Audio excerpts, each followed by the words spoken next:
Today we're going to be working on a 94 F150 with an intermittent cranks but no start, and luckily this morning I have caught it not starting. So let's see if we can dive in and figure out what's wrong with it. Like I said, it will not crank this morning. It spins but will not start. We're going to leave it switched on. Now I've already put my spark tester on it. Got it hooked to the number 5 plug wire, but I was going to show you something. If you don't have a fuel pressure gauge, I got one, but I was going to show you all a quick way to check, just to make sure it's at least getting some fuel. Is take your little screwdriver there, press that in.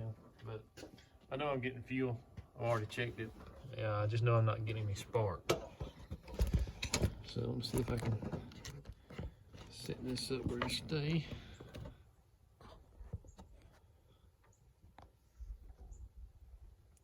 So I've got a remote start switch over here because I'm by myself. So we're gonna I got this remote start switch. Hook it to the battery and then hook it to your S terminal on the solenoid. That way you can just leave the key on the inside. Works out real good if you're by yourself. Don't have anybody to spin it over for you.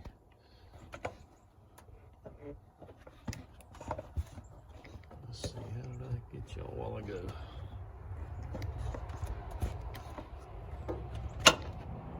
Okay. See, I got my spark tester in there, and I'm going to hit the button. You see, we have no spark.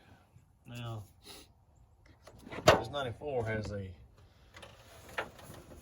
pip sensor in the distributor, but the module is fender mounted. So it's fender mounted over here. And I've already got a wire ready so we can test it in there. And we know we're not getting spark out of our distributor. This will be a very rare occurrence, but let's just make sure that it's not a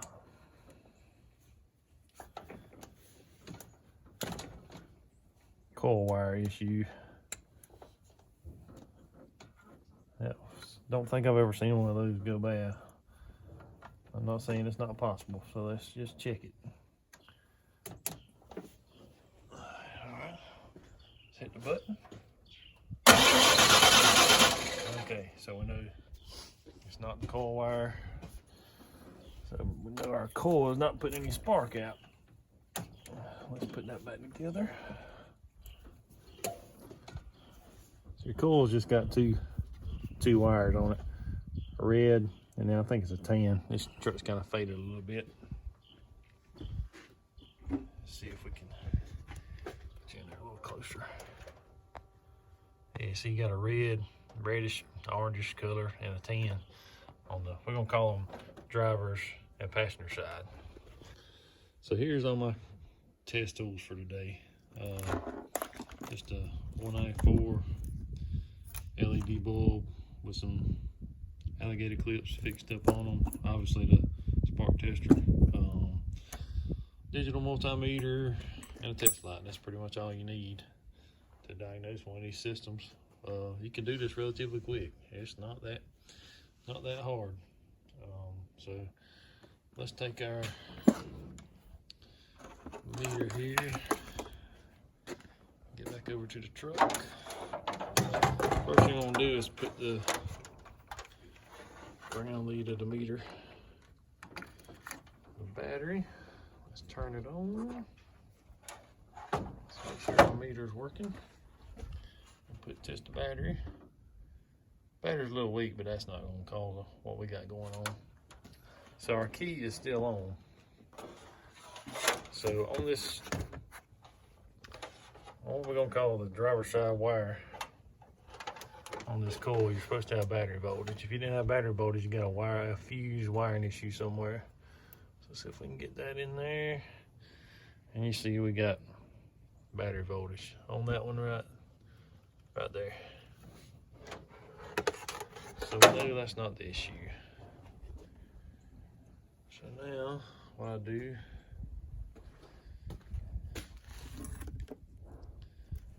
get our test light. We're gonna check now is the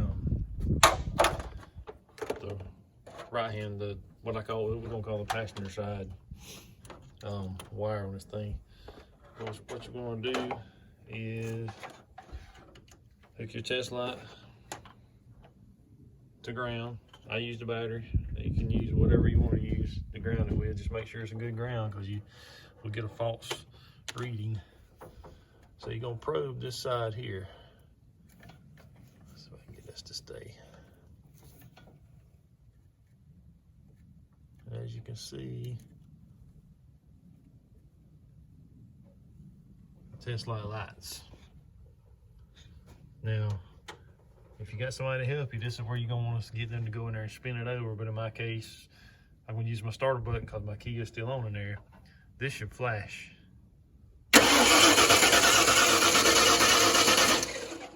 And you can see it's solid.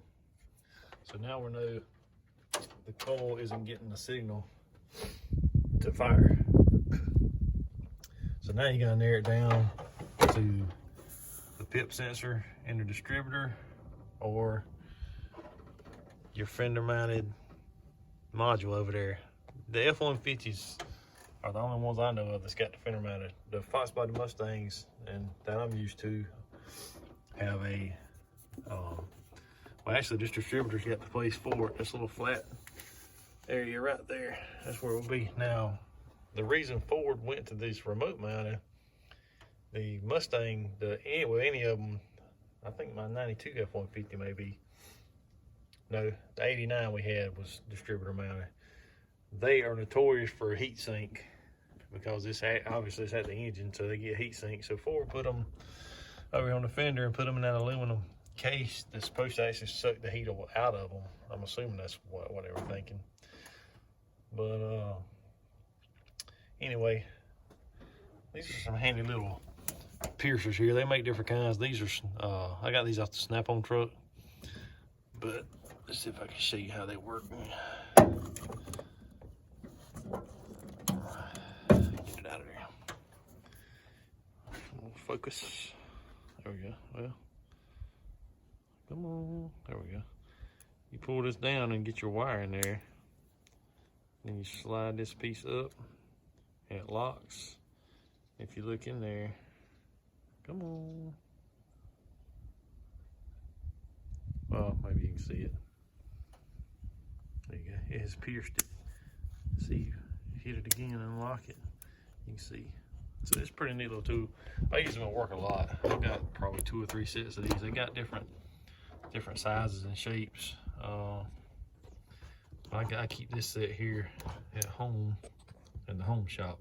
So, but what you want to do now is check and see if you're getting a signal from the pip sensor in the distributor to actually make the module work. So it's pin 6. Wire color can vary, but it's pin 6, which is on these right here. 1 is at the bottom because 1, 2, 3, 4, 5, 6. 6 is the very top wire. So we're gonna see if we can get in there behind it. Get in there. Let's pierce it. All right. This is where your LED little bulb test rig you got is gonna come in handy. Now, that test light I have is a LED test light, and it would work, but the green bulb is burned out in it. I need to get it replaced. I always forget about it and just don't do it. But what you're gonna do is take, you have to be kind of careful using this right here, because these LED bulbs are polarity sensitive. Most of them have a little red dot on one side of them. You always want to make sure you put that red dot to the power side, because you can put it in there and the bulb doesn't work and you think you have a problem. So you always want to put your bulb in there, at least double check it on the battery to make sure it works. It took me a little while the first time I ever used one to figure out they were polarity sensitive on there, but most of them have a little red dot to let you know it's decide to put on the hot side. So what you're gonna do is put your red clamp onto the battery side, power battery side. And let's verify our bulb operation. We're gonna put it on the ground side of the battery. And you can see we got bulb operation. Since this sends a ground signal out, that's why you want to put your ground side in here. So we're going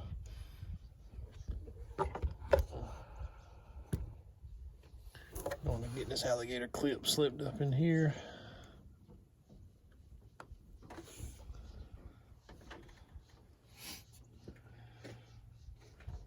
Hopefully, maybe.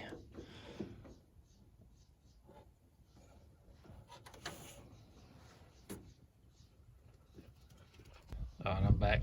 Had a little technical difficulties there with my thing, but we got it. So black of your test lead to the, come on, focus, to the top with number 6 pin, which is going to be your top pin on this one. So see, we have a solid lit bulb. Black lead over there.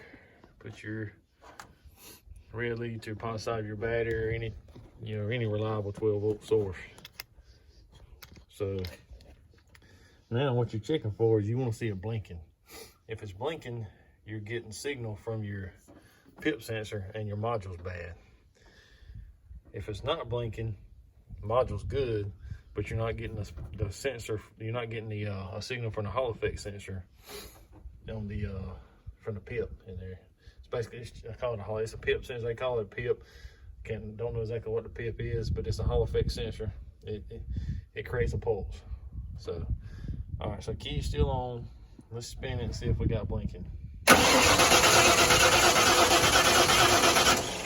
Okay, we're blinking, so it means our PIP sensor is working inside the distributor. We have a faulty ignition module. Now, I guess I might want to make sure. The reason you have to use an LED bulb is an incandescent bulb cannot keep up. It pulses so fast you will never see it pulse if you try to use a regular bulb. It's got to be an LED because the LED can keep up with it. A filament bulb, it will just not. It blinks so fast. It happens so fast, it will not work. So let me see if I can run down a ignition module and we'll be back. So went out in Napa. We got this, it's called an ignition control module, they call it. But I'll show you. Used to, you had to put this grease on the back side. But I see now, they're pretty much doing it for you. You don't want to wipe that off. That is very important to leave that on there. And really don't put any extra in there, because too much is not good either. So see if we can't get this thing out of here. Sometimes it takes a special thin wall socket, especially on the distributor mounted ones. But on this one here, you're able to get just a 5.5 metric deep wall socket in there, because they're pretty thin anyway. I know in the distributor mounted ones, you get to have this little special socket, but you can find it at almost any park store. Nothing real hard to get. Alright. So we'll get it unplugged.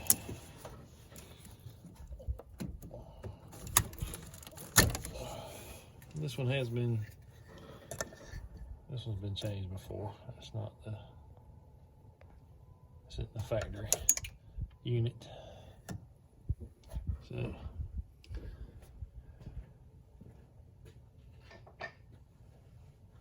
not surprising that it's been changed before. Alright, so got our new module. We'll go ahead and put the screw in it. Use the socket to hold it in there. If you can hear it while I drop one of them. And they are hard to find because they are super tiny.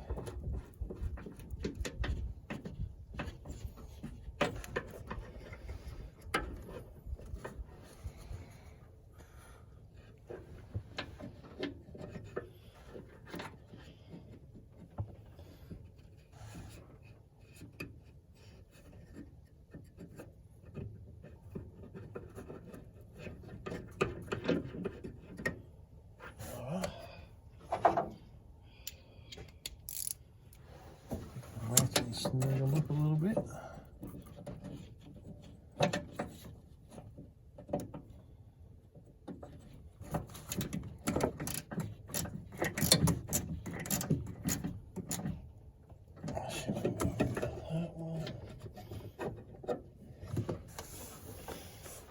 I can see.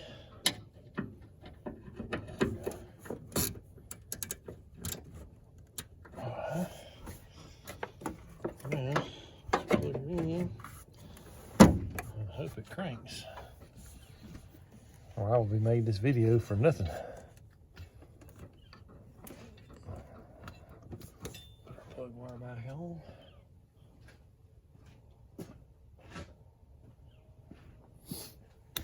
Put our starter wire back up. Go in the cab and see what happens.